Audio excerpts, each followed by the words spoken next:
Welcome to another episode, and today we are going to be talking about enterprise podcast considerations. And I found this topic super interesting just because as we're talking with more and more of these large enterprises, Fortune 500s, we're seeing some of the really big challenges that these organizations are having with podcasting within their organization.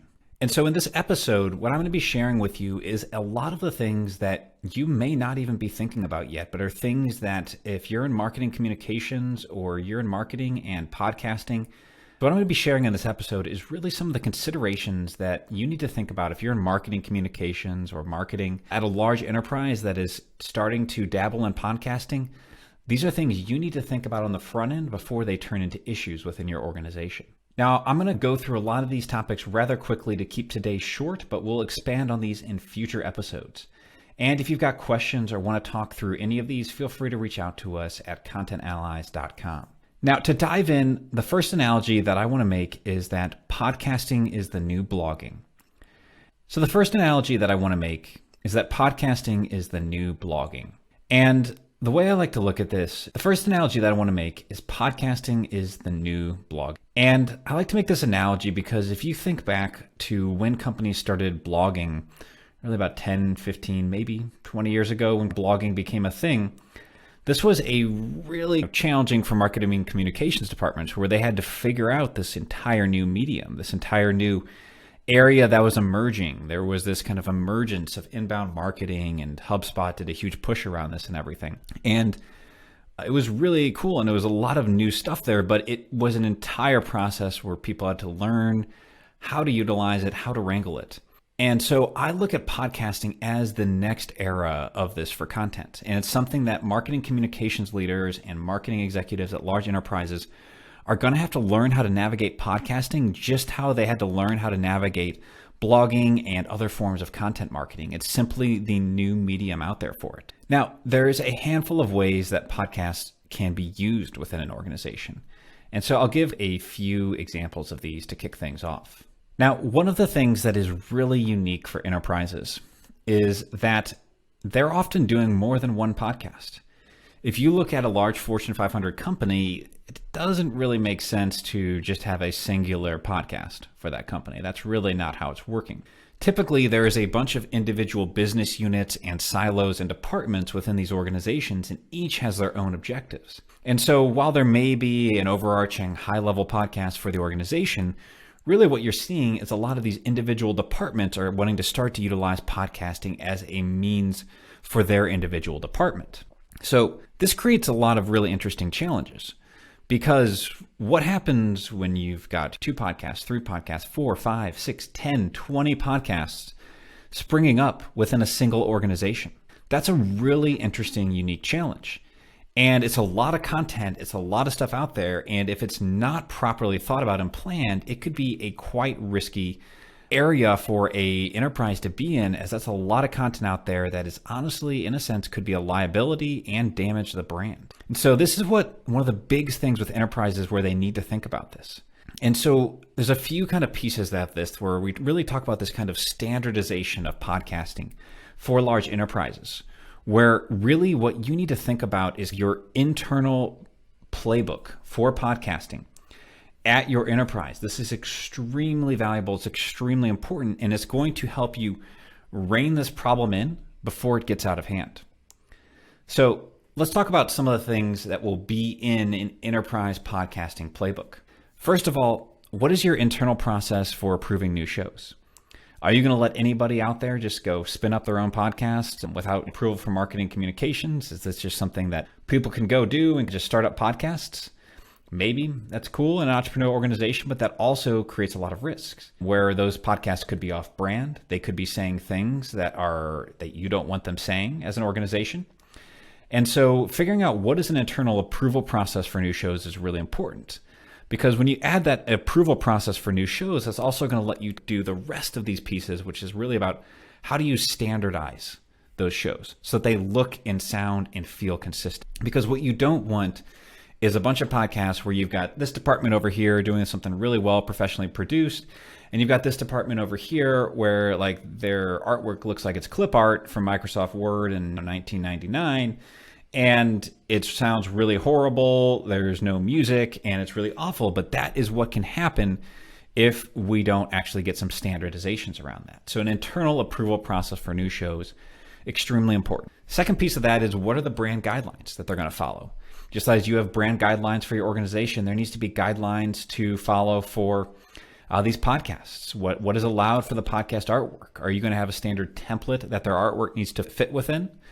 Are you going to have a certain style guides in terms of the intros, the outros, what music is allowed, what formats are allowed? If you think about this from the strategy component, this could be an internal podcast where maybe they're using this to share information internally within the organization. It could be a training podcast or culture podcast. Or maybe it's speaking with thought leaders externally and pulling in experts. It could be panel information. It could be conversations from some of the experts at your company to try to share thought leadership. There's a lot of different formats. And so it comes to the question of what formats are allowed, what's not allowed. If we start interviewing people from other companies, who can we interview and who can't we? I mean, as crazy as it is, we've heard of people where they had people within their organization going off and interviewing competitors, and marketing communications, like, we're not okay with that. And so you need to set these guidelines in a sense. And then we've got messaging, what can be said or what can be not be said on the show. Is there any guidelines? What happens if your organization you have people on the show starting to mention things politically? That could hurt your stock price, what someone says there, if you're not monitoring and keeping a close eye on what is actually being said on these podcasts. If you think about all of these different departments, other issues that can come up. Hosting companies, very simple one, very easy one to get ahead of. But what you don't want is 5, 10 different hosting companies at your enterprise for different podcasts. There's a very number of great high quality podcast hosting companies that will let you host multiple shows on a singular dashboard and make it really easy for you as an enterprise. And so you want to basically utilize one of these tools, and therefore it's going to let you standardize things versus we've heard of some nightmares where an organization had 4 or 5 shows, every single one on a different hosting platform, which means a different process, different analytics. There's no standardization across them. So other things to look at there. Again, you also want to look at the production standards. What are the quality standards that you're going to be adhering to? Do they have professional microphones? Are they recording with just their AirPods or just their onboard audio? Are you doing video off of these? If so, what are the standards there? What about the music that you're using? Again, all really simple things that need a level of quality standards. Other things to consider with standardizing these shows: writing. Simple things around the show notes, having a consistent format and not every show note being different. Another really important one to have there. Also, if you're going to be doing articles, what are the standards around there, or transcriptions and how those look and are formatted? All simple things that if you don't keep a close eye on these, this is a lot of content that can really get out of hand quickly. Another thing to standardize your sponsor plugs. Making sure that when people are talking about you and your company, or if you're sponsoring your own organization or your own podcast, that you're doing that in a cohesive, strategic way. Another simple thing: are external sponsors allowed on your show? As odd and crazy as this is, we've had some really large Fortune 500s that were pulling on external sponsors for their show to try to just get some more marketing budget for the department. But marketing communications was not okay with that, because if you're a Fortune 500 and you're pulling on external sponsors to sponsor your show, is that like saying you don't have the money to produce your own show? It's a really weird dynamic. And so those are decisions that you have to make. In some cases, external sponsors can make sense if they're partners or something like that, but you've got to think about this from the sponsorship angle. Next big one, legal. Okay, this is like really important in podcasting.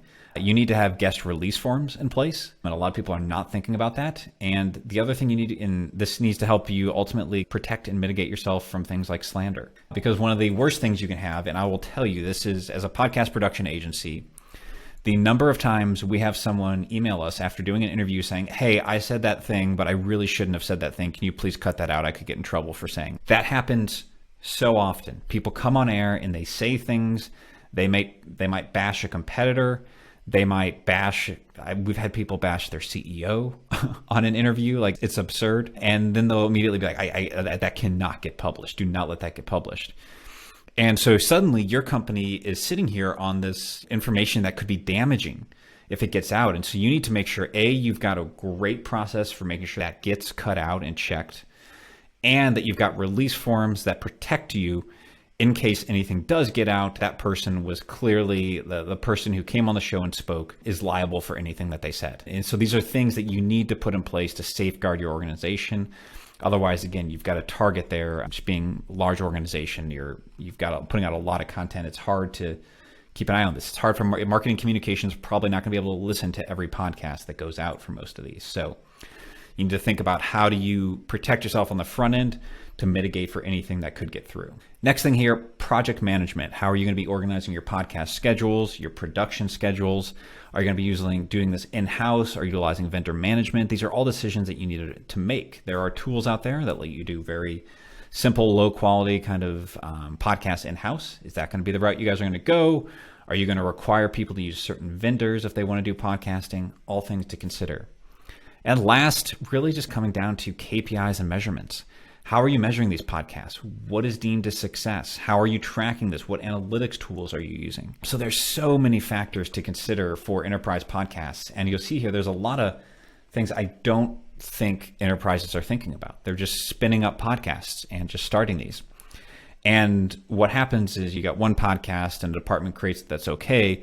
But what you need is really a consistent plan across your organization, a playbook that is standardized for all of podcasting. And this is something we've been doing for a handful of clients. And it's just a really valuable and really important piece here. And it just helps you get ahead of a lot of these problems before they turn into anything bigger. So again, if you're interested in having us help out with that, just reach out to us at contentallies.com for a free consultation on this. And we're happy to dive in and share more of this with you. All right. Thanks a lot, and we'll see you next time.